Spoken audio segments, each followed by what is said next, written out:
He's been ducking cover for 3 months. I don't know about that.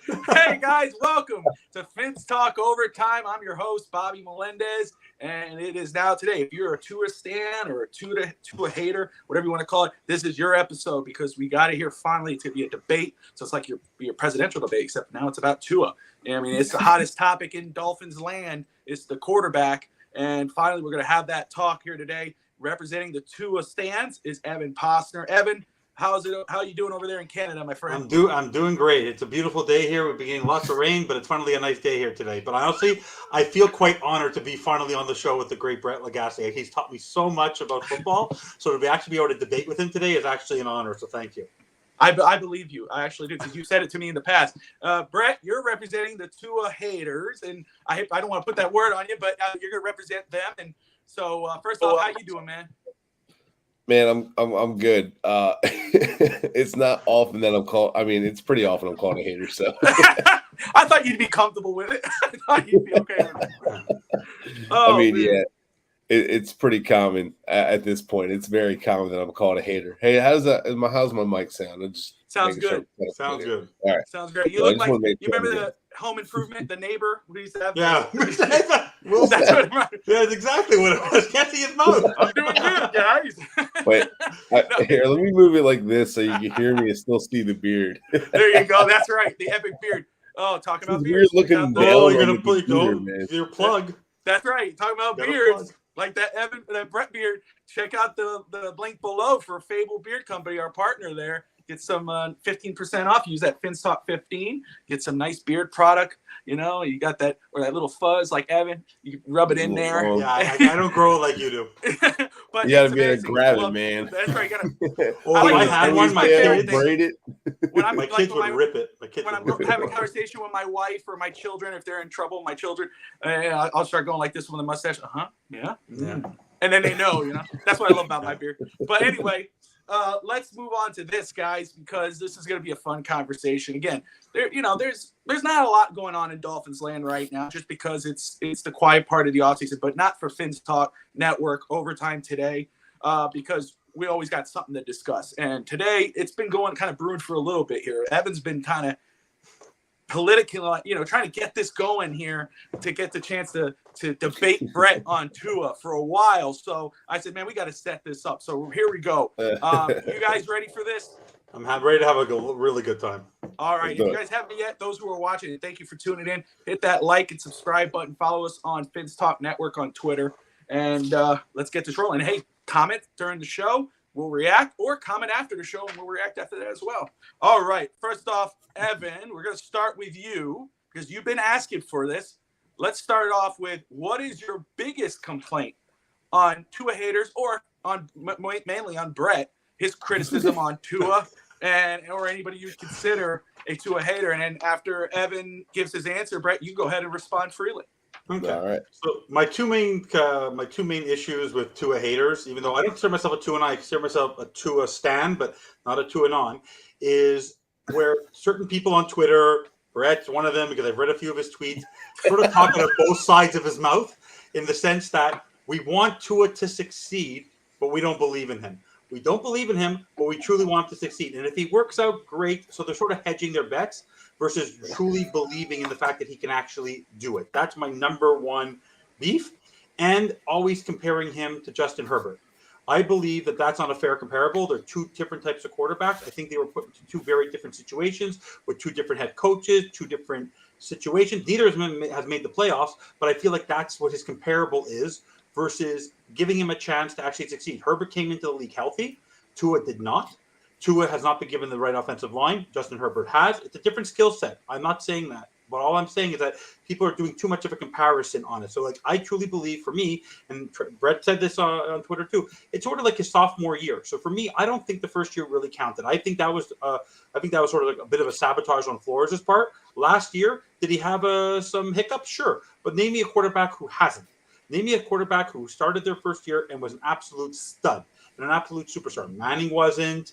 That's the perfect example. Brady, what was he? He was a 7th-round pick. But I'm not trying to compare him to that. I'm saying give it a chance. Mahomes was red-shirted. Why do you think he's so successful? How many years did Aaron Rodgers sit behind Brett Favre? They're different style quarterbacks. But Tua with his injury, needed to sit a full year and learn from Fitzpatrick.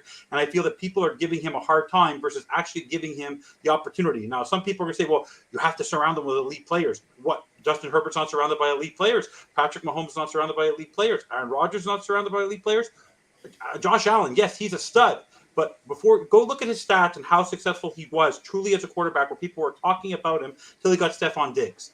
Go look at. No one was really talking about it. Oh, are they sure is he the right quarterback? So for me, it's more the talking out of both sides of their mouth and not truly giving him the benefit of the doubt for 1 year. If he doesn't succeed this year, I personally believe he will be successful or not be successful this year because he now has an offensive-minded coach, a proper offensive line, and he's not going to be running for the hills. Like every time the ball was hiked to him, he'd be running away. Now he has some protection. So for me, I truly believe you just need to give him the chance to succeed. So my number one issue is talking out of both sides of your mouth. I want it to succeed, but it's sort of like the glass half empty mentality versus the glass half full mentality.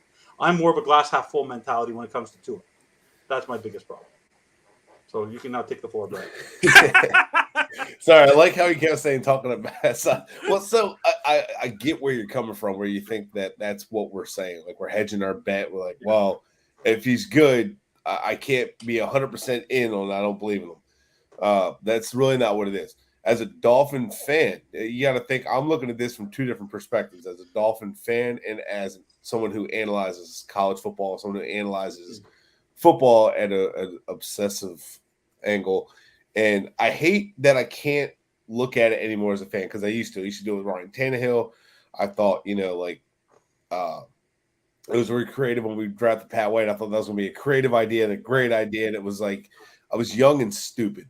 Like I didn't know how to separate my fandom. And Antoine Staley was huge in helping me, former writer of Dolphins Wire, when I wrote for him, helped me understand, hey, look, you're covering the team. So you got to separate the fandom a little bit and start looking at things a little different. And I started to, and as I did, I started realizing things that were like helping me advance myself in evaluating college, right? So when you see Tua, when you look at him, I started learning things about quarterback that I never knew before in 2018 and in 19 because the Dolphins, we knew were looking at quarterbacks in. We knew the end was coming. And we knew after Stephen Ross walked in and said, why aren't we looking at Lamar Jackson? Why didn't we go after Josh Allen? Why didn't we go after any of these quarterbacks in 2018? I think the writing was on the wall that we're looking at a new quarterback. Like Ross wanted a new quarterback. So I dove head first into it because the Dolphins are my team. Who are they going after? And we were force-fed Tua. And you made a point that Justin Herbert was drafted to a better situation and that it's not fair that he has talent around him and Tua doesn't. However, before the draft, experts and people on Twitter, they shoved it down our throats that Tua doesn't need talent around him to be successful, that he can do it on his own, that he's the one that elevated the talent at Alabama, and he changed the face of the offense at Alabama, which is a load anyway. Loxley was the one that changed the offense in Alabama, and his offense is his offense regardless if Tua's running it or not. No. Tua ran it better than Jalen, but Tua had a lot of limitations that people wanted to ignore because of the look off the safety for a touchdown against a bad situation, playing up on basically a cover two with a deep man, and Devonta Smith just ate that up, sat right, found the hole, and touchdown. So that was a pretty easy look off, but still a big play. But people forget the play before that, he put them in a hole. And then he would do that a lot. Now that he dug them out, so people forget about that hole. He did that a lot in college. And I see that a lot in the NFL. And he hasn't done anything to make me believe in it. Justin Herbert's done a lot to make me believe in him. And whether we like it or not, we passed on Herbert for Tua. So right now it looks like we're wrong. If we aren't, then great. If they're both great, then that's awesome. But for the time being, we passed on Justin Herbert the same way the Texans or not the Texans. Man, I'm drawing a blank now. The Bears and Trubisky. The Bears and Trubisky. Who else? We can go. We can do this for a while. Yeah. Look at 2005 Pittsburgh. Where was Mahomes pick? Where was Mahomes pick? Where was Rodgers pick? Well, look at Ben Roethlisberger. Yeah. When they drafted him, It was actually down between the Giants wanted Ben Roethlisberger, Eli Manning, and they took Eli Manning. At times, it looks like they took the wrong quarterback. So that was not a huge example, but I mean, you see it a lot where teams take the wrong quarterback. So it's going to be forever tied that Tua was taken after Herbert or before Herbert. So that's going to be forever. I mean, there's just no way around it. And if they both are great, it get talked about a lot less, like the Philip Rivers, the Eli Manning. Yeah. But if one's great and the other one's not, it'd be forever talked about who made the right decision, who didn't. And I don't think Herbert was in such a good situation that people think. Herbert made his situation better. His coach was fired that same year. Herbert was just good. He was in an offense that didn't showcase his ability. Not hindered him. It didn't showcase his ability in college. There's a difference. But he had two stud wide receivers in his first year. When you have Allen and Williams as your starting two wide receivers, and and Tua comes into a game with a half broken hip and is throwing to Devontae Parker in man coverage, what's his alternative? Who was his alternative? But what he's saying, Parker just came off a career year the year before Fitzpatrick. Yeah, but only with Fitzpatrick. Like you can't compare the two. But I mean, like one was more of a deep threat, right? One was more of a deep threat quarterback. Right. But if you look at it's a lot of it is Tua's not elevating the talent around him. He's going with the talent around him. It's just kind of staying the same as it was. So it's not really like making anybody better. Whereas Keenan Allen, he didn't make better, but Justin Herbert made Mike Williams better. And Mike Williams and Keenan Allen were hurt for a lot of that year too, and he was still lighting it up with different guys. So he had Austin Eckler behind the backfield. I agree with you. I'm just saying to you that for me, Herbert has been healthy since the day he walked into the NFL. Tua hasn't. Tua was never given a chance to truly heal himself and be healthy. He had almost a career-ending injury. Was he shoved down our throat? Would I have been happy with Herbert a little more than Tua at the time? 100%, because Tua was a coin flip. But for me, I thought that the first year, Fitzpatrick would be a great mentor to him. And I guarantee you, Fitzpatrick would have bowed down and been the backup in the second year and would still be our backup if Tua would have sat that first year. I'm still convinced of that to this day.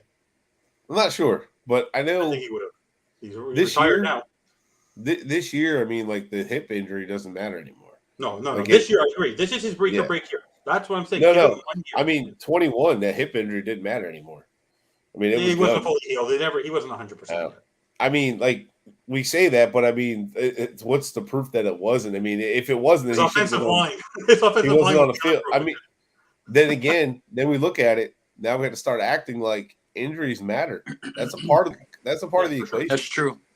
That's what's first when people talk about Deshaun Watson. One thing we have to worry about, other than suspension, is injury history. So, I mean, that's a part of it. If he can't stay healthy, can't stay in the field, what's the point of having him either? That's another thing to worry about. That's one of the key things. And Lance White, thank you for tuning in. He asked, was Parker having a good year in 2020 with Fitzpatrick? Yeah. Yes. Yeah, he had his career year. Wasn't that his career year? Mm-hmm. Something like that, yeah. One of his best. All right, so Brett, you've responded, but you've been listening to some of this for a while now because of your takes.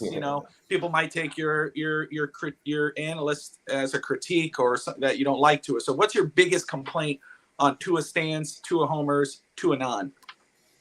That they don't want to listen to. A lot of them don't want to listen to reasoning coming from a standpoint of knowledge of the game, of understanding of how to break down the game. There's quite a few times during his rookie year there were actual reputable guys. JT O'Sullivan was one, and he never really ripped them apart. Maybe it's if they baby it, then they don't get as upset. But he was talking about into his film, there was a lot more misses than people wanted to admit. And when he broke it down, if you had his Patreon, you saw like there was a lot of misreads in college, and no one wanted to admit it. And his reads were a lot more defined, especially with empty sets to one side. So you can run empty on one side in college, right? And you could stress the hell out of the defense to the right side of the field. Smaller hash marks, so the out-breaking routes are smoother, crisper, they're shorter, so the ball gets out there quicker. Receivers aren't waiting on them. So a lot of that stuff was hidden. And yet you still saw the issues. Greg Cassell, who's one of the absolute best at breaking down film, has done it for a long time, had mentioned negatives about Tua, and nobody wanted to listen to it because they were just so bought in. And they're still bought in to the point that they're telling you you know what? If you can't get behind Tua, go to another team. Go root for another team. Well, that's not the case. Like, I was here long before. I've been here for the Cleo Lemons. I was here for the 1-15 season. And before that, the Jay Fiedlers and Ray Lucases. You know, like, I've been here. I've seen this. I was here when we got Brian Grease, and everybody thought that was going to be our hero and our savior. And then Jay Fiedler was the one that led us back at halftime against Washington on Monday Night Football. Like, Jay Fiedler was like our best quarterback for years. You know what I mean? Like, thank you, Jay. Yeah. I was here. So, like, for me, I was like, I wanted a new quarterback in 2020. I was all about it. All the respect to Ryan Tannehill. I was a huge Ryan Tannehill stan. Then I wised up and realized he's just who he is. He's never going to get better. And I respect the guy. I love his toughness. He got his ass kicked for us. And he continued to scrape himself up and never once complained. And hats off to him for that. But, like, I was ready for it. And Justin Herbert, to me, was the guy that I thought was going to, like, be our Dan Marino, like, take us to that next level, like, bring us back to a great show, bring us back to a high-flying offense. And it was disappointing that it didn't happen. Draft day wasn't all that exciting for me, but I'm like, let's see what happens. I'm hoping. And when Tua got his first start, I was excited. But the fact that I wasn't so receptive to it, it was just like, just constant bashing. Like, not everybody's going to agree. We're all not going to agree on it. But at least, like, understand everybody's coming from a fan perspective. So if he's not, I just have a high expectation for a top 5 pick. For sure. You know what I mean? Like, so, like, Well, I mean, I tore apart Deion Jordan as the top 5 pick. I love the Deion Jordan pick, right? I thought he was a stud pass rusher. I was like, you know what? That's a ballsy move, but it was affordable in a draft that was iffy on talent. We got a talented kid.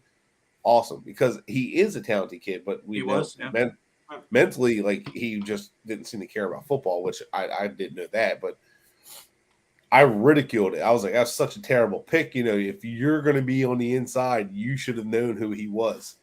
And they didn't, and they blew that pick, and they screwed that up, and I was hard on that. I was hard on them with the Tua pick. So, I mean, I'm fair all the way across the board. I was rough on the Austin Jackson pick at first, and then talked to some people that actually worked with him, and are like, actually, he's actually a beast and when he's healthy, but he has never shown that either. So I'm like, well, you know, I'm not going to say I've been hard on the Noah pick, you know, and I was like, why didn't we get a running back? Oh, don't worry, you know, we got Howard now. Yeah, that worked out good. Let me ask. Can I ask him a quick question? I want to just give a fair comparison because it's never been asked. When you look at the trio that has come out of Alabama, who's succeeded under Saban, if you had to choose right now, today, would you take Tua, Hurts, or Jones? Ooh, good question. I like that. That's tough because I'm a big Jalen Hurts guy because I love his, like. No, for this team, mental, your Dolphins. For this Dolphins team, for what they have right now, man, I don't know because I don't. That is there you go. Question. There's my point. Like, but here's the thing, like, you know what? I don't win with any of them. Like, I haven't. None of them. You had to choose one. You have to. Choose one. Make a decision. Choose one. So with this, choose one. Yeah. Oh man. I would get in trouble. So he's asking you because I'm. You know what? I have an answer, but I'm not. Go ahead. It probably asked that question before. It's a great question because they're all game. They're all. What'd you say? I'd probably be Mac Jones because of what they have done, what this offense and his coaching staff has done with Garoppolo. I think Mac Jones is kind of like a clone of him. It's still not exciting either because I'm still like, it's still back to the average ways of before. So I'm not like all that excited. Who has a higher ceiling? Who has a higher ceiling of all three, though? Who has the potential to grow? That's my point. That's my point. For me, it always stems from the fact that everyone who's come into their first year, whether it's Hurts, I'm not keep on referring to the injury, but like for me, if year two would have been year one would have been last year, I think we'd have all the Tuanons and all the Tua stands would have a very different perspective. That's my point. For me, that's the thing. I think he was already had this negative feel because then when he had a bad first year, the Watson talk happened. Oh, let's get Aaron Rodgers. And there's Tom Brady and there's all this stuff. Like we failed because in the first year. So for me, I think that first season really with the Fitzpatrick stuff really got into people's heads. Yeah. So either people became very negative about him or very positive about him, and there was no middle ground. Now, I'll balance with you. Okay? I'm sorry. Sorry, go ahead. No, I apologize. I just want to say for me, his first year, I didn't like that he got pulled out and in. I thought they should have kept him in. I didn't have a judgment on him in his first year because like I said, the best game he had in my eyes was the Arizona game. My judgment came the second year, for when I saw the second year, not the first year. But I just wanted to throw that out to keep it full disclosure. But go ahead, Brett. So all right, let's throw one thing out. As fans, if that bothered fans the way the Watson thing came out and that ruined their confidence in it, so be it. That's fans, their confidence will come and go, right? Yeah. That's just the way that is because we're not on the inside. We don't know what's happening. We can only go by hope. And a lot of the confidence fans feel right now is just by hope and what they saw before from the players we have on the team, right? But not for my quarterback. My quarterback's confidence cannot disappear, come and go, and be situational. My athletes on my team cannot have confidence that comes and goes because then when things go to hell, what are you going to be? Like Minka Fitzpatrick hit the road. He wanted out as soon as things were bad. Now all of a sudden he's buddies with Flores. So it's like, well, I mean, but you weren't buddy with him when we were going through that rough season, the tank season. I don't want that. I want guys that's why I wanted Derwin James in that draft because you can go 0-16 and Derwin James is going to say, we're going to right this ship. I'm pissed off. We're going to right this ship. We're going to figure this out. I'm going to do whatever I have to do to help this team win. So that's the kind of confidence I want. So I'm not even just picking on two. But if the excuses are that, well, Watson came out and that Flores sabotaged him, this and that, well, his confidence should never waver. Joe Burrow's confidence never wavered. When he got to the Bengals, they were struggling. He was struggling his rookie year. He hurt his knee. He should have came in if that was the case, then he should have came in and destroyed confidence, but he didn't because Joe Burrow is just, all right, whatever, on to the next thing. I'm going to get better. And that's why he got better every year. So, I mean, that's the big difference. And that's a thing that bothers me too. If he's seriously confidence has been shaken, that makes me nervous. I don't think his confidence has been shaken. I don't think he's the one thing I happen to notice at the end of every series when he goes to sit on the bench and goes to look at the tablet, who's he have next to him? His fifth or sixth offensive coordinator, Channing Frye. When there's errors made by Mac Jones, who was sitting next to him after every single series? Josh McDaniels. Oh yeah. Every single time. So my point is that where's the coaching up? When you have a rookie quarterback, who has he had as a guideline this year? At the end of every series, who's going to be sitting next to him? Darrell Bevel. You're giving him someone who's coaching him up and teaching him the ins and outs of how to play football in the NFL. So for me, I think is going to be a huge difference maker. For me, that's a big difference. That's just my opinion. That's for me. That will make or break it. For me, like Bobby's always said. For me, the most impressive thing that's happened this offseason, more than Hill, more than Armstead, has been the coaching staff. The coaching staff has been boosted up to where now we have solid, experienced people at all the different positions. And I think that's going to make a difference on the offensive line. It's going to make a difference on the running game. It's going to make a difference in the defense, in the backfield. It's going to make a difference at the quarterback position. That, for me, coaching is everything. I coach my kids. I'm sure you guys have coached your kids. Without coaching, you're never going to get better, no matter who you are. Aaron Rodgers needs coaching. Tom Brady needs coaching. Everyone needs coaching. So for me, this year is his make or break year. That's for me. I will be, like I said, you can play the show. I say this on every show. When he sucks, you can come back to me. And I'm not saying after game one. If they're 6-11 at the end of the year, call me, bring Hank. We'll all eat crow. And I'll be proud to pick a new quarterback. I'll be fine. I won't be upset. But for me, I give credit to Tua. With everything that's going on, most of us, Bobby already knows. I would have been traded. I would have asked for a trade. I would have been asked to be. I wouldn't want to be on this team. But the fact that he persevered through that and still played and blocked out the noise with a coach who everyone knew hated him, good for him. I still don't think Flores hated him. Oh, I did. I mean that. I don't really think that at all. I mean, I think Flores wanted Herbert. Godsey wanted Herbert. I mean, Godsey was the only one there at the pro day. And Flores he wanted Herbert, but he was apparently high on Tua. But I don't know what Flores wanted because honestly, like I said, to this day, I don't know what he wanted. So let me ask you this, Evan. I'll start with you on this one. When at that time, were you when Tua was in college, it was time for that draft. Were you on the tank for Tua crowd? Were you interested on? I wanted the best Burrow? player. I wanted the best player available. Had they picked Herbert, I wouldn't have said boo. I would have been very excited. Had they picked Burrow, I would have been excited. I just wanted a You quarterback. had to be leaning somewhere, though. You had to be saying, "Man, for real." Like, I was worried about being this. happy for anybody. I was okay with Tua. I was okay with Tua because I had this. I thought they were going to redshirt him. Okay. I was convinced they were going to redshirt him. So because of the injury. So for me, do I think that there was a higher ceiling? But I always have the sense of Herbert, I believe, was going to be a great player. But I always look back, I think of the Ryan Leafs of the world, and I think of the Carson Wentz's of the world, and I think of the Jared Goffs, who went to smaller schools, who were quiet seasons, and they all of a sudden they were picked high in the draft. And so you want to know what? I wanted a bit of a splash. I wanted the Dolphins to be talked about more. I feel like we're the one team that we're all here talking, but we're not talked on NFL Live a lot. We're not. I wanted a bit of a sexy pick. I wanted the sexy pick because we wanted our next Marino. I wanted someone who who came out of there with a lot of pizzazz and a lot of upswing. Yes, was he surrounded by an amazing team around him? Sure, but for me, I felt that if they redshirted him, I'm still convinced that it's all about confidence. Sitting there and watching an experienced quarterback perform.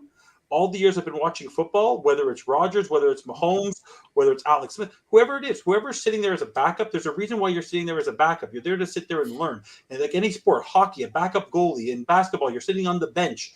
In baseball, you're playing in AAA. You're watching games. You don't play. It's about learning, and that's what I think. You need to learn how to play the game. You don't just jump in and become a superstar. No one does.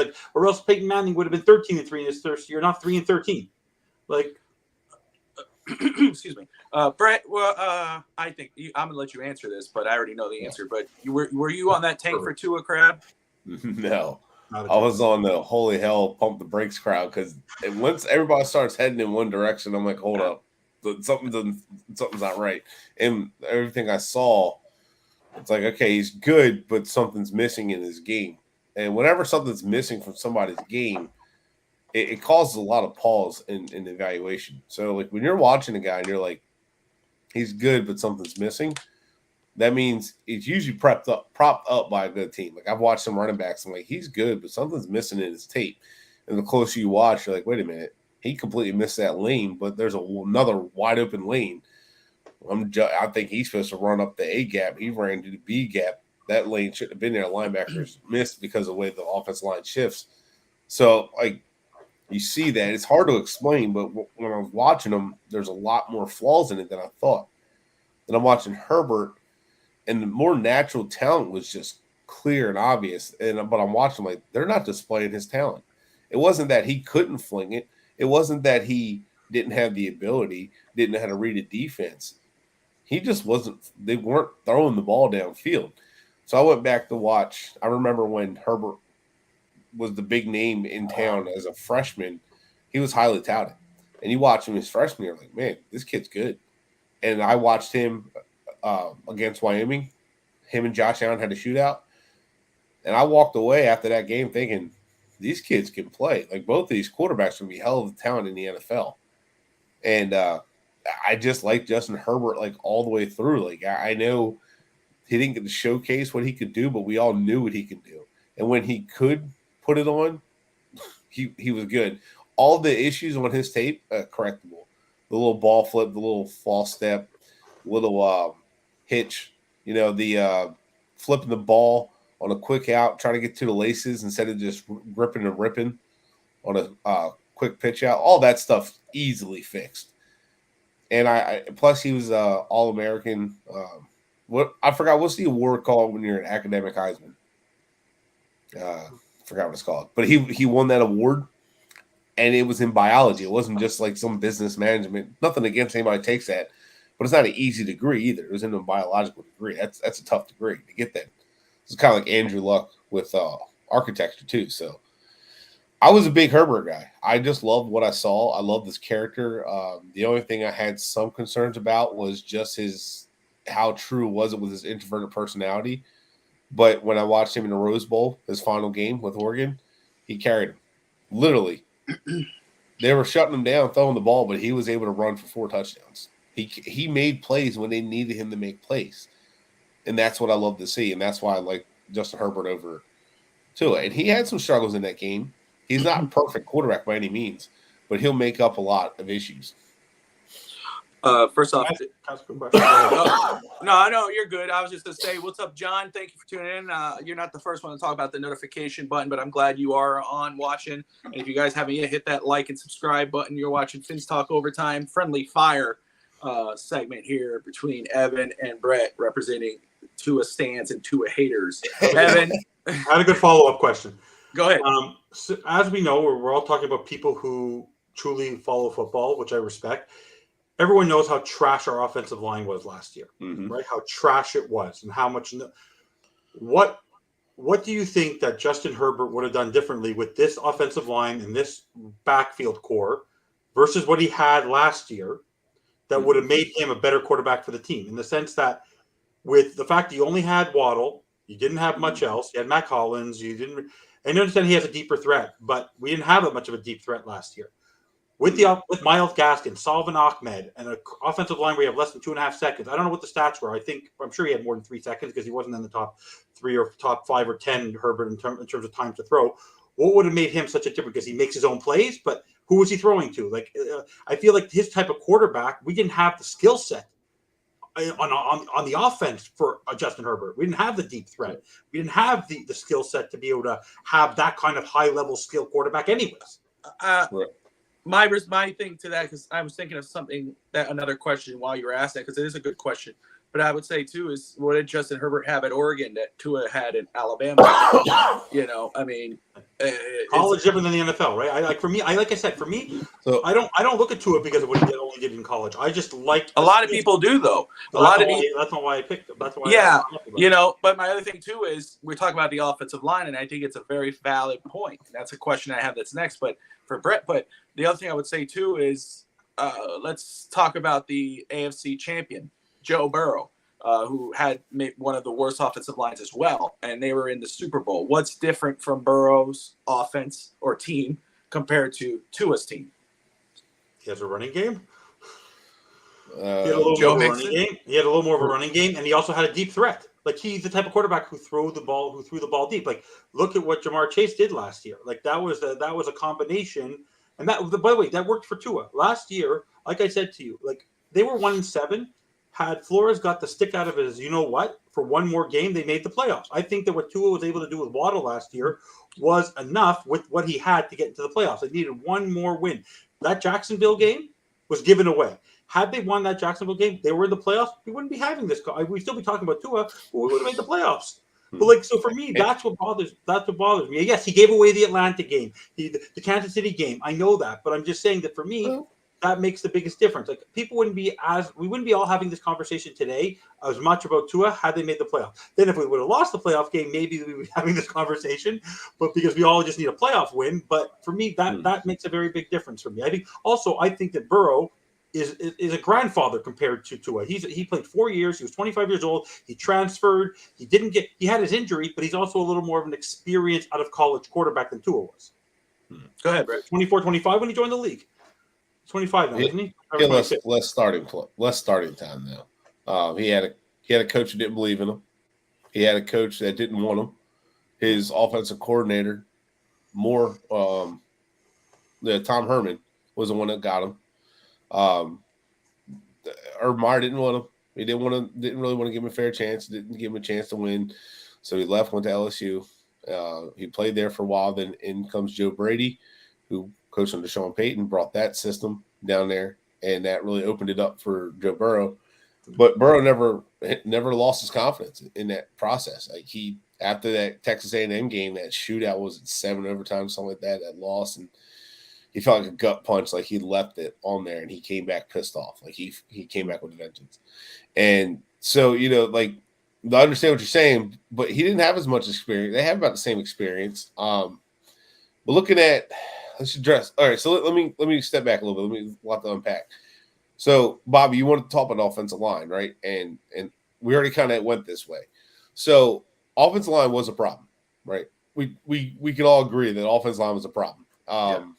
The injury to Tua was unfortunate there. Offensive lineman needs a block.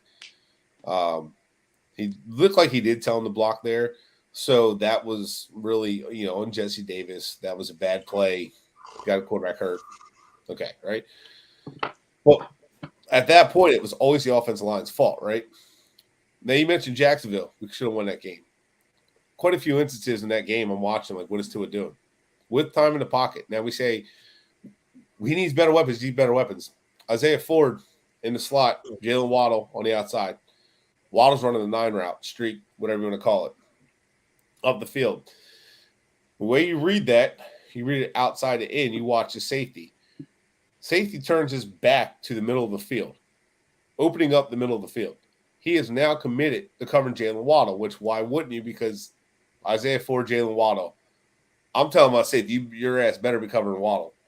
Because if he beats you down the sideline, we're gonna have fisticuffs on the sideline.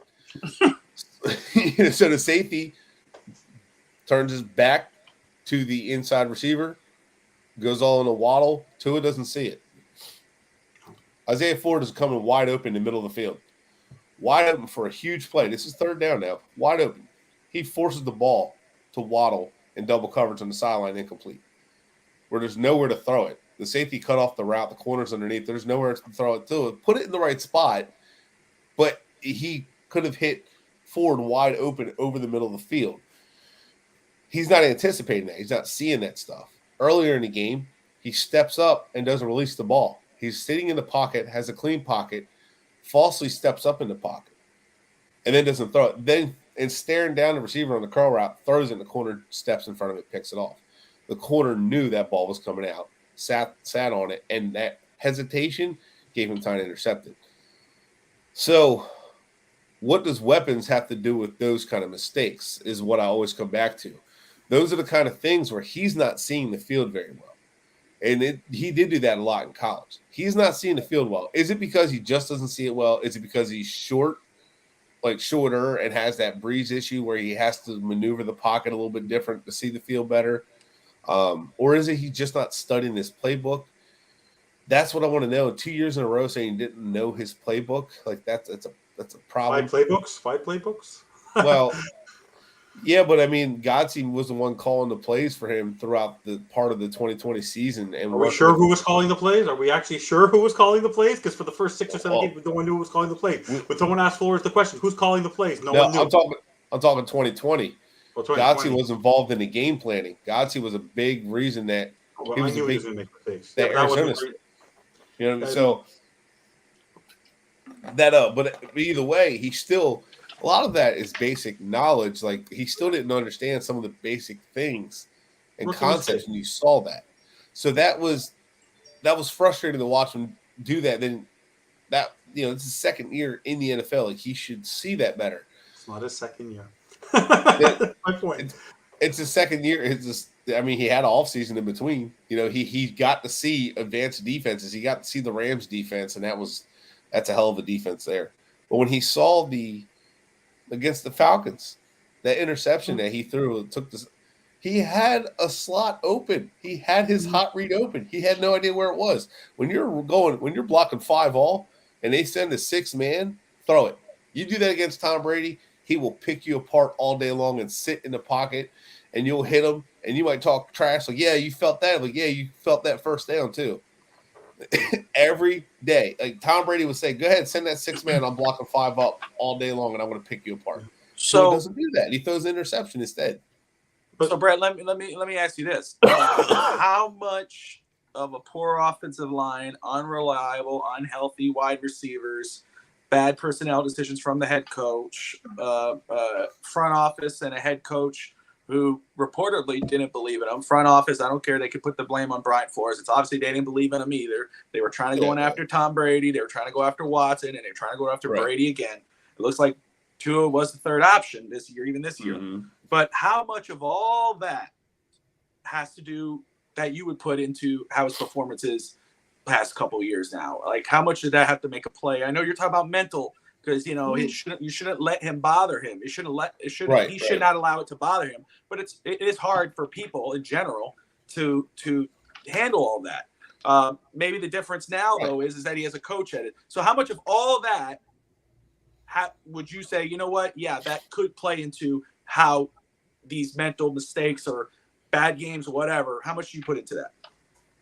So yeah, we know that's what we've seen quarterbacks in not ideal situations. They get out of those not ideal situations and they flourish, right? We've seen Matt Stafford in Detroit. Of course, he flourished before though, but like couldn't win. You go to LA and it's just a match made in heaven, right? It works. It's got the head coach and him feed off each other. It's beautiful, right? It just worked. And we could look at that and say, man, that's what Tua has here. Maybe he does. Maybe that's the situation. But you look at the other way, and the Rams kept stalling with Jared Goff. You rid of Jared Goff, and all of a sudden, here comes the quarterback that can make him better, and he's better. Are we going to be that kind of situation with all those weapons now? So, but looking back, offense, yes, offensive line can cause issues. We know that. We've seen that. Super Bowl kind of showed that offensive line not blocking up really caused some issues. We've seen Brady when his offensive line kind of falls apart. It does kind of, the offense struggles a little bit more. So it does play a part. A coach being stubborn and hiring poor offensive coordinators, which Flores did. He had a hard time hiring good offensive coordinators. He had a chance to hire Mike McDaniel, and they blocked it. Matt Canada, he just refused to come to Miami. They couldn't get reputable offensive coordinators to come here. Yeah, Jim Caldwell stepped away, so that's a problem. Yeah. So that is a problem. Yeah, sure. And you look at a guy like Alex Smith who bounced around coordinators who just struggled to get it, but he never became more than just average. I'm of the belief that great players are going to be great players. I'm not that big of a Zach Taylor as a head coach guy. I don't think he's that great of a head coach. I think he's got a good talented team and a damn good quarterback. And I think that's why they made it to the Super Bowl. Had a lot less to do with Lou Anarumo as a defense coordinator, who's a decent defense coordinator. And Zach Taylor's a decent head coach. But Joe Burrow makes him a Super Bowl contender. So, yes, it does play a part. It does factor. That could have hindered and slowed his growth, yes. But at the same time, an elite quarterback would have shown, elite traits would have shown by now. And we weren't seeing it, and we weren't seeing it enough and often enough, especially in games that mattered the most. Games against Buffalo, Tennessee, so even games against teams that were struggling, like the Saints, he was okay in. The Jets, he struggled in. The Baltimore, Falcons, he was the great. Jaguars. Baltimore, he came in and was great. Came in with a lead, and he basically just game managed it, which is fine. He was efficient. But Albert Wilson. But like the games where they mattered most, he's non-existent. But playoff games, it's lopsided. In games, win and in situations, it's lopsided. So let me ask you this. Let me follow up with this, and then Evan, you can respond. But I just want to ask Brett. So, in the short, this is his third season now. So after, but from what you've seen though, from your questions out of college, and to what you have seen on the field, whether it looks like he has the offensive, like you bring up the mental aspect, and I get that, and I'm with you on it. But from have you already made your determination? I know we say let's wait and see this season, but in your mind right now, has he done enough to you to say he's going to be the guy, or are you saying, you know what, it's just for everyone else to wait and see that he's not the guy? Have you made that determination already? Me? Yes. Oh, I haven't made the determination. But I'm not confident. I've not seen it. I mean, I'm leaning hard towards he's not the answer. But I'm not 100% saying, he's definitely 100% not before seeing him what he can do in this situation. But honestly, if I haven't seen it by now, I don't know if I'm going to see it. Same thing with let's put it this way. Austin Jackson, Noah Igbenogany. I haven't seen it now. I don't know if I'm ever going to see it. They don't bite. His puppies are probably not going to bite at all. Liam Eichenberg, he's in the same boat. So it's not just Tua.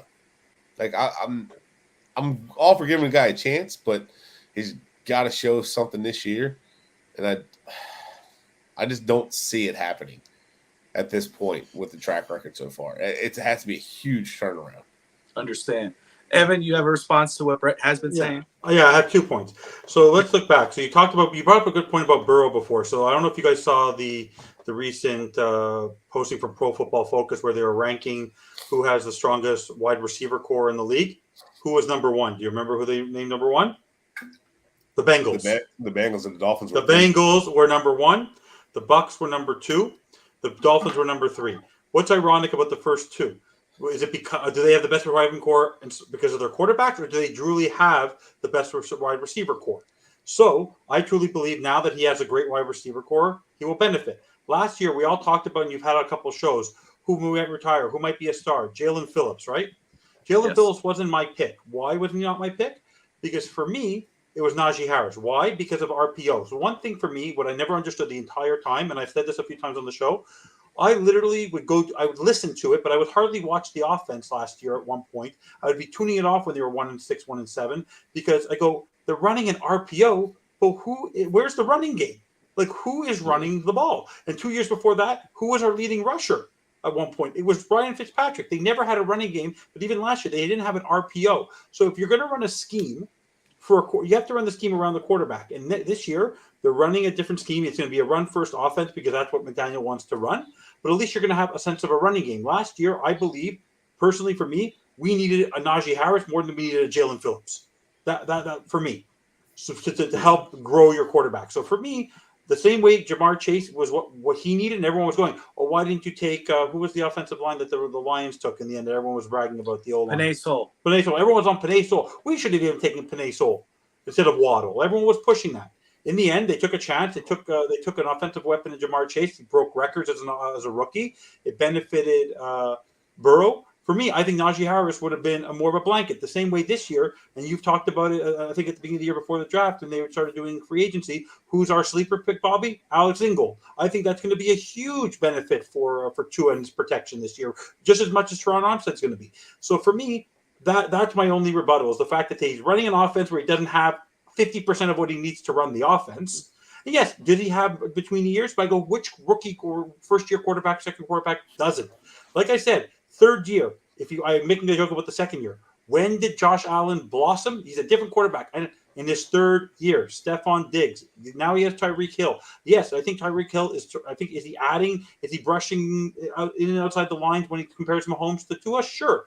But he must believe in something because he's going to look like a little bit of a fool at the end of his contract if he's bragging about Tua. And then at the end of the season, why did you say all these things? So, like, there's sort of like that thing where, yes, you're going to brag about your quarterback, but then you sort of have to back that up also. So I think the team is motivated for him to succeed as well.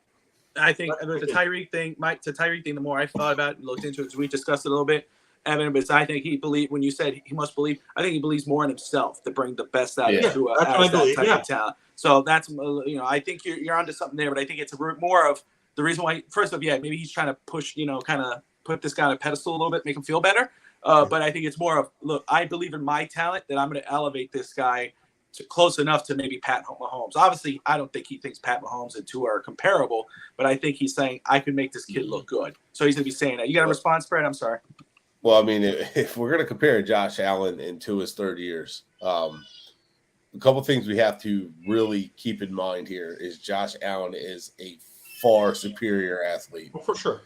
And it's far superior arm talent. And it's like Josh Allen had, hold on, I'll get this stat 100% correct for you. He had 8 touchdowns his rookie year, 9 touchdowns his second year, 8 touchdowns his third year. That's rushing. He was also the third leading carrier by like 20 yards behind a running back. He was also their leading rusher. And they don't have a running back either. They still don't have a run game either. Josh Allen is their offense.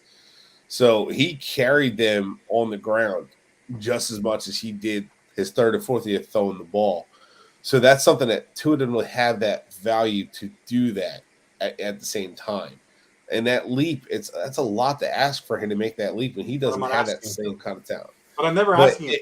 But it's not like the weapons are automatically going to make him better either.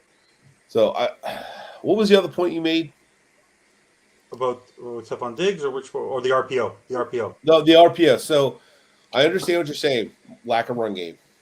Here's the problem: the RPO creates a run game. The RPO creates passing lanes. What the RPO does is it reads a triangle: linebacker, defensive end, corner, D tackle, depending on what you're trying to do, what you're trying to read. read that and see how they react. If one commits to the run, there's a passing lane. If one commits to the passing lane, there's a run lane. So either way, it creates for you. Not with Actually, that running door.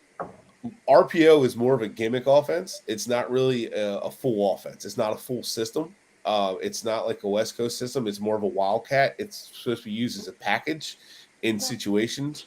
You can use it, obviously, in certain situations. The end of the game, week 1, that was a perfect time to use it because it was a perfect, how are they going to attack us? Boom, Parker on a slant. We'll eat that first down and we'll win this game. That's a good time to use it. It's an extension of a run game in a sense, which is why they used it. It also, when your defense is funneling things inside, it allows you to open it up or allows you to attack inside a little bit more aggressively and pull people out of the box. So like having a run game obviously would help, but having a run game would open the offense up more. Yeah. More so than it really wouldn't help RPO that much, but it would help the offense be a little bit broader, be a little bit more versatile. So yeah, run game would help. And I have been frustrated that we haven't had much of one. But talking with someone who knows RPO at a higher level than me, we broke down film together, and he's explaining to me where Tua is pulling the ball. Now we can only go by what we know, not what they're telling him in meetings. So maybe they're telling him wrong in meetings. If that's the case, thank God his coaching staff is gone. Yeah. But I don't think that would be the case. He pulled it when he should have handed it, and he handed it when he should have threw it.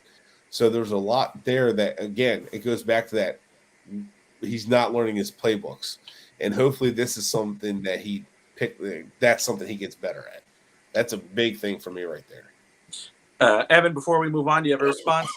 No, I agree. I actually agree with what he's saying. Okay. The big difference this year is that I guess we're more involved in it, but because we have a new coach, the OTAs, getting to know his new players, we've had a busier offseason. We always have we win the offseason, but we've also had a busier offseason in terms of OTAs and all that. So for me, I believe that he's learning the playbook now. So when he goes into training camp, it's all about fine-tuning those elements. I think for the previous 2 years, that wasn't happening. I don't think he had the offensive mindset or a new coach who wanted to teach him something new. For me, if I was any defense, I knew that most of the time on first down we're gonna give it to Gaskin or Ahmed. They're gonna get about 1 or 2 yards, and then Tua's gonna be whipping the ball. Like they knew, it was very predictable. The offense, we knew what was gonna happen. It was either gonna be a slant to Waddle or over the top to Gesicki, who was double covered. Like it was never this year. I think there's gonna be it's gonna be completely different because they're never gonna know. Now we have more running backs in our staff now than we had combined the last 4 years. Right. Yeah. I think we have a better running back room than we did last year for sure, or 2 years ago, or 3 years ago. I don't hate Gaskin, but he misses the whole lot. Ahmed, very inconsistent, tries to bounce stuff a lot. Really underrated receiver though. Jarek Dokes, who knows? Maybe he fits the system, maybe he doesn't. I don't know. But I like the Sony Michel. We know he fits the system. He ran that system, right? Yeah. We know. We know the guys that we have fit the system. I like the fact that they added 3 backs and it's not just one. And kind of like, oh, he's the guy. They added 3 backs. Hey, if one gets banged up, next guy up, we'll just keep churning them out. So, yeah, Bobby. All right, so let's say now I'm going to go ahead, Evan. I'm going to start with you on this one since I went with Brett with the last one. Now, you stated basically is that what you're with Tua, you're on him because of the upside. You're rooting him on. He's the quarterback.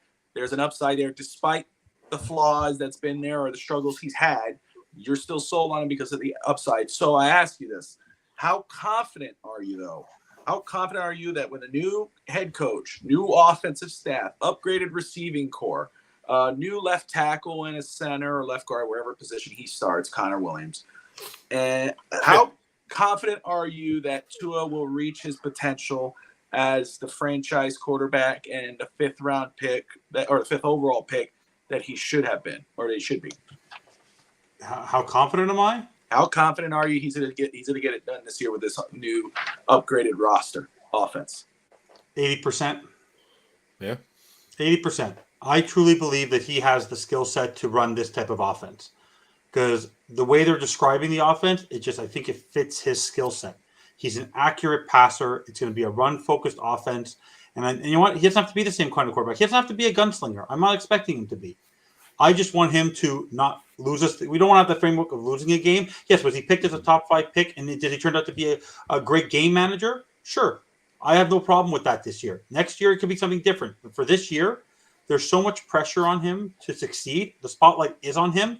So he just needs to do what he needs to do to be not a hindrance. But I do believe he will step out of his shell. I do believe that. I believe he's been given the tools to succeed. He has a lot more in that drawer to play with. He knows he has a running game. He knows he has protection on both sides of the ball. He has a fullback. He has a running game. He also, one thing I was saying to you before the show, and we never talked about, he can actually move. He can actually, if he sees an open space, he's going to run this year. I think he has more confidence in his line that he can follow in that type of scheme in the zone blocking, that he can actually follow them and run also. So for me, I have this really strong suspicion that he's going to succeed because he knows it's make it or break it for him. He's going to have to go. He may have to go pull a Ryan Tannehill if he doesn't succeed this year.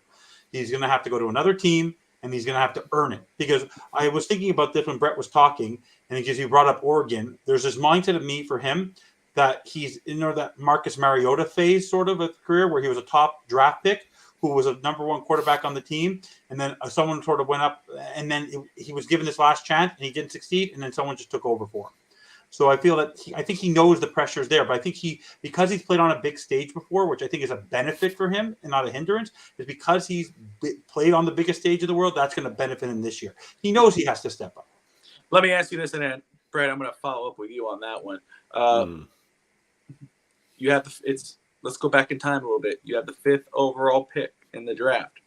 We'll do something. Would you still? Yeah. Would I still do it? Yeah. If I knew right now? Yeah. After no, I would. No, I told you I would take in Herbert because I was getting a healthy commodity. Like I've said to everybody, and I said this on the show before. Where would he fall if they redid the draft? Brett, where would you think Tua would go after seeing the last 3 years or 2 years? Excuse me, or 1 year. All right, so last 2 years, or he's asking me or Brett? Oh, asking Brett where he thinks Tua would have fell in the draft if people would have saw how this would have gone down the last 2 years. He just slid out of the top 10, I think. Yeah, for sure. Yeah, I think he definitely fell out of the top 10. First round still? Yeah, first round still, I think, because I think someone would see, what he did in college, his numbers, and upside. He was, coaches, teams were still high on him. So I still think he would have went in the first round. But I think he would have slid. I think he would have tumbled a little bit. He might have had like maybe a Aaron Rodgers type tumble. But, I mean, I still think he would have went in the first round. But, yeah, no, he wouldn't have been top 10 in my opinion. Hey, I just don't see it. Yeah, there's no way. Looking like Josh Rosen. I mean, looking back, teams like, oh hell, we would have touched him. Actually, I think if Arizona didn't touch him, I think he would have fell further too. I think Arizona's the only team that wanted to grab him. So, you don't think what would San Diego done in that pick if Herbert wasn't there? They needed a quarterback. They might have traded down. I think maybe they were still high on Tua. I think they might have traded down to get him at a different spot. I agree that it would have been Tua because I think if Herbert would have went to Miami, I think Los Angeles would have took Tua. In a normal situation, but knowing what we know now, I'm not sure that would have been the case. That's why I said that. That's why I said they trade down. But by the way, I think it's a relay race between the Chargers and the Dolphins because when you look back at the Chargers' history, they have as bad as us. They have no success. They're prone to failure. Their last superstar quarterback, yes, Drew Brees was great and Phillip Rivers, but the last person who took them to the promised line was Stan freaking Humphries. That's where you have to go back, right? That was back in the early 90s. Yeah, right? That's their best. That's the same thing, right? They had Brees. Was that 93? No, it was 95 against 95, against Steve Young. But for me, look at the teams. For me, that's just Brees. They gave up on Brees. For us, our career, our trajectory of our team changed when we didn't take Brees over Culpepper, right? That was a big thing. We picked Tannehill, a wide. For me, I was not pro on Tannehill. You took a wide receiver, former wide receiver turned quarterback, and I felt like he wasn't in the right fit either, right? We were trying to. He was a quarterback first, and then he moved. He was a quarterback first, then he was a wide receiver. I know. Come on, guys. But he didn't play quarterback for what? 1 year, 2 years, something like that. So. Yeah, or a year and a half or something like that. So I feel like I do believe that Tua was shoved down our throat. I do believe that, but I do believe he wasn't but it's not a bad tasting, because in the worst case, think about this. He hasn't been what we want him to be. And yes, our defense has been phenomenal. We've had a shitty offensive line, but like, I'll take a winning record with a shitty quarterback who has only a way to go up, right? At least he's been able to win. If he was 0-13, if he was 8-13, or he was 5-11 as a quarterback, but at least he's had some sense of success and he's won. He's been part of a team that's had 2 winning seasons. So I feel like I think he just knows he has to be better than that. So as that's long like as you don't fall in the Tannehill trap and say next year will be better, next year will be better. No, I don't think as that. As long as you do what the Rams did, like with Jared Goff, like, all right, yeah, we're winning, but we're not winning because of Goff. We're winning in spite of Goff. Yeah. We'll go get our quarterback. No, so as long as you can do something like that, you're good. Yeah, but we can't draft a quarterback. If he's on this quarterback, I'm going to be the first person to tell you this. If he's on our quarterback for this year, you better not draft one again next year. We're not going to have the patience for another. Well, Terrence said the president for 2024 is Tom Brady. So it must be after he wins the Super Bowl in Miami. I was going to say, I wanted to mention the Terrence comment, because Terrence, first off, thank you for watching. Hit that like and subscribe button. You're watching Overtime on the FinsTalk Network. Tom Brady for president 2024, maybe team president eventually after he retires playing for Miami, if that's the case. But I need winning. But let me do this, Brett, and then Evan, I'll reverse that. But don't do it. Give me, because I was gonna say 3 pros, but yeah, you know what? Yeah, give me 3 pros. You've talked about cons, but tell me what are the give me 3 pros on Tua. Oh my god. Oh yeah, you guys think 3 you're gonna stump me with this one? Yeah. Everyone watching's like, oh, he's got nothing positive to say. All right, he's short. He's just kidding. No! He's so he has quick feet. He has really quick feet, and he maneuvers in the pocket really well. That's something I've always liked about him, and that's the one thing I've always praised him for is his quick feet. He's not a crazy athlete. He's not a gifted athlete, but you don't have to be. You have to have good feet. And while his footwork while throwing the ball needs to be cleaned up, that's one aspect of his game that I can say I'm really not all that worried about. A little bit of coaching, a little bit of refining. That aspect I believe he can get better at, because his feet are good. He has quick feet. He's got explosive feet.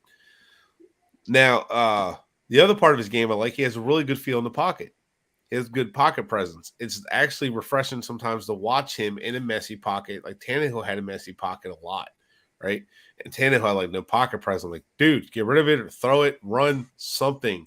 Where Tua will maneuver the pocket. He'll get around, maneuver a little bit better. Sometimes he'll take a sack when he knows I really have nowhere to go, take the sack. But he maneuvers the pocket really well. It goes along with his quick feet, and that's something. But that's up here too. He senses the pocket really well. Unfortunately, didn't sense it quick enough with Jesse Davis completely whiffing a block, but that's not really his fault. So those are 2 aspects I like. The other aspect I've seen, and I've mentioned this on Twitter before, during the season. So get off my back during the year. I do talk positive about him. I've watched him make a mistake against a defense. Throw an interception, make it just like, oh, what the hell are you doing? The kind of coaches just want to rip you for. The next time he's in that situation, he seems to do it better. He seems to not make that same mistake. Even if it doesn't look pretty the second time around, like the one against New England, he threw that goal line interception, which that has to settle down, the red zone interceptions. But that interception, he threw it. Next time he's in a very similar situation, which defense is giving the same looks a lot. He sees it. When J.C. Jackson goes to jump the route, he pulls it and runs it for the touchdown. He seems to be a quick learner after making a mistake. He seems to put that mistake behind him and move on to the next play. He does seem to do that pretty well. So I will say that those are the 3 things. Quick feet, maneuvers the pocket really well, has a good pocket presence in the pocket, and he learns from mistakes pretty well. Quick learner. Yeah. All right. So, Evan, I need you to reverse that now. You got to give me 3 cons on Tua. You're Mr. Negative right now. I'm going to be negative. I think the first thing that I watched last year is that sense of, because he has such a weak offensive line, no running game. I think he had to be he's the quarterback. I feel the lack of leadership. The fact that, I know you don't have to have the fact that he didn't have a C on his jersey last year, and a sense of leadership and owning the offense. Like, I feel like when he was, and it's sort of my second reason, but I feel like he whenever something good would happen, he'd be super excited. Whenever something bad would happen, he would just brush it off and go to the bench. If you're Tom Brady, if you're Aaron Rodgers, you throw a bad interception like he did against the Jets for the pick six, I'm taking my helmet, I am whipping it against that bench, so I feel that sense of leadership, that sense of passion. Like Brett said, one of the good things is he's able to brush it up and move on. But I want him to see angry. Emotion. I want to see emotion. Mhm. There's a bit of a lack of emotion when bad things happen. He's emotional when the good things happen. He's unemotional when bad things happen. And I feel like that's one thing he needs to express, because you want people to realize that you accept that you made a mistake and that you're going to learn from it. Just because you think you're learning from it, other people want to see that too. Like your team wants to see that you're angry, wants to see that you're upset. So that's one thing. I do agree with Brett that he does great pocket presence, but the moment his first read is gone, or sometimes he's very focused on his first read.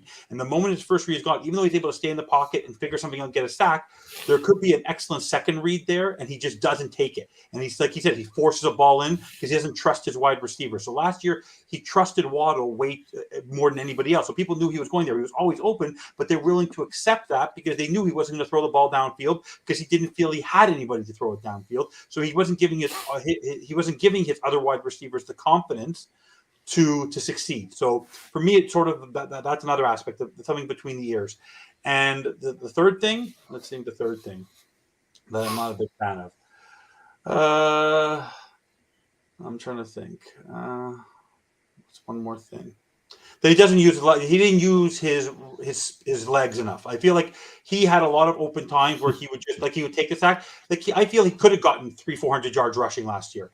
I feel like he could have been our leading because we didn't have a running game. And I feel like there was times where he would wait for the pocket to open up. Finally, he would get it. He would run. Like he never took it upon himself. Like there are going to be times when Lamar Jackson, he's a threat with his legs. Kyler Murray is a threat with his legs. Josh Allen, Tua, being a smaller, stout guy, he actually has speed. And he actually can move. And he moved a little bit more in Alabama. He wasn't moving here. And with the team he had, he could have benefited from giving people a surprise by running more. I feel like he had to have a little more confidence in himself.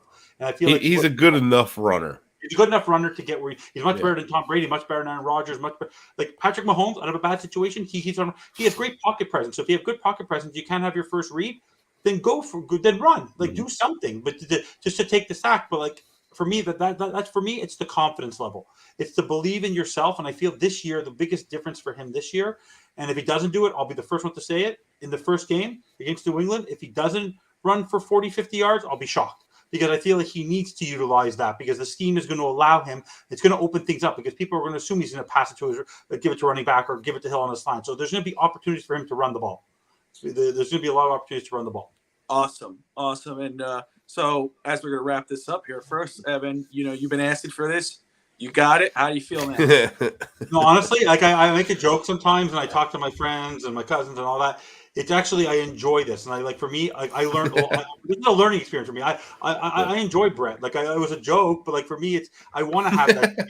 But I think it's important for the content. It's important to engage because I think it tells us. I'm sure the things I thought of, Brett's going to learn from. You're going to learn from. It's going to engage in things about other shows. Like for me, this is enjoyable. Like you want to create debate. Like for me, one thing I made the joke for you before the show. Brett wasn't there yet.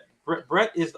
If I'm a positive person, Brett's actually a middle ground compared to TD Fins. Like it's just like there's a very big difference. That joke, like he was on. Like I go, Brett's the Tua stan. Like what's going on here? Like so for me, it's more like let's have the debate. Let's be positive. I agree. Like there are certain aspects to him that I will throw my. I'm probably going to a game. I go to home games, but I'm probably going to go to a visiting game there. And if he has a bad game, trust me, I'll be the first one to heckle him on the field. For me, I'll be the first one to be as big as judge this year for sure. No, but it's been a blast. Awesome. It was fun. Yeah. And this is what FinsTalk Network is all about. We like to have fun. We have a community here, and we're all part of that FinsTalk family. Evan is, he's a guest host on FinsTalk today and OverTime, so he's a part of this. And I mean, I've been wanting to get you guys together, so we had a blast. Go ahead, Brett. You had a response. Just for Evan, I'll throw one more positive out there. He's an accurate quarterback between the numbers. Yeah, between the numbers. Yeah. But you don't find he's going to be a great yak quarterback. He's perfect for yak.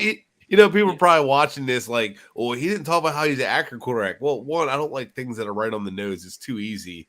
And two, there's a lot of like misunderstanding there. You know, like the question is, are people going to be yakking during the game, YAC, or yakking YAK during the game? One of the two. There you go. Oh, I like that. There you go. YAC or YAK. I like that. Yeah. All right, I'm hoping we get a lot of YAC this year. Copyright. But yeah, you know what? First off, Evan, Brett, as always, Evan, especially, hey, thank you both for coming on Overtime. This was fun. Everyone who tuned in, thank you. Don't forget to hit that like and subscribe button for the FinsTalk Network. Obviously, FinsTalk today on Saturdays with Hank. Last Saturday was a great episode. We had a lot of fun on that one. And of course, Wednesdays we usually do the Goon Squad, but since the NBA draft is on Thursday night, we're going to be doing the Goon Squad Miami Heat podcast live during the draft to react to picks, trades, and of course discuss Miami Heat. So if you haven't yet, tune in on that. We have a lot of fun. Brett, I know you were watching last episode. We have a lot of fun, man. I tuned in just in time. You guys talk about free agents. I had to say you can't have Embiid. You can have Harden for a bag of chips. You guys don't even give me chips Harden for him. This is ridiculous. A bag of potato chips. We have a lot of fun on that show, and so we're excited about this. So the Goon Squad is Thursday, not Wednesday this week at it's going to be 8 p.m. Kyrie's Eastern. for sale. Kyrie, I know we're going to talk about that. I have my doubts, but it's more looking like the Heat fans starting to sway that way now because of all these little videos. Jimmy Butler saying Kyrie's his favorite player. Bam Adebayo and Kyrie have a relationship. It's a whole other thing. But you want to hear more? Go get Bradley Beal. Go get Bradley Beal. I'm going to be watching this on Thursday. Oh, it's going to be a lot of fun. We're going to have a lot of watch fun. This. No, and obviously you both are welcome. I know you have a 76ers fan over there, but you're both welcome to come on and we go off. It's a lot of fun. But yes, Goon Squad on Thursday night for the draft coverage. We're watching the draft, reacting live. And then, of course, Saturday, FinsTalk today. And then, of course, back on Monday for Overtime. If you haven't yet, hit that like and subscribe button. Thank you all for tuning in. Follow us on the FinsTalk Network on Twitter. And until then, Fins up. Fins up. Fins up.